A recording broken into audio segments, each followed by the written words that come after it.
Twin tower ही जगप्रसिद्ध इमारत पाहण्यासाठी पर्यटक कोठे येतात? हा प्रश्न TET 2018ला आला होता.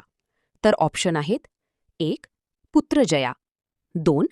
George town, 3. क्वालालंपूर, 4. पेराक.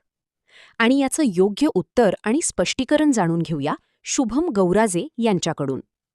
आणि याचे योग्य उत्तर असणार आहे क्वालालंपूर. या इमारतीबद्दल आता काही खास माहिती जाणून घेऊया. क्वालालंपूर हे मलेशिया देशाची राजधानी आहे. या टावर्सना अधिकृतपणे पेट्रोनास ट्विन टावर्स असे म्हणतात.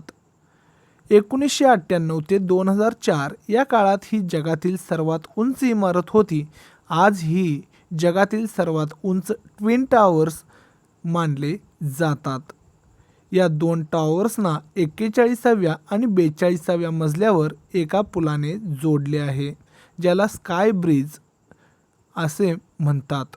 हे पर्यटकांचे मुख्य आकर्षण आहे. चला तर पाहूया इतर पर्यायांची माहिती. पुत्रजया ही मलेशिया देशाची प्रशासकीय राजधानी आहे. जॉर्ज टाउन आणि पेराक हे मलेशियातील महत्त्वाची शहरे आणि राज्ये आहेत, जी पर्यटनासाठी प्रसिद्ध आहेत, परंतु ट्विन टावरसाठी नाहीत. असेच अपडेट मिळवण्यासाठी सबस्क्राईब किंवा फॉलो करायला विसरू नका.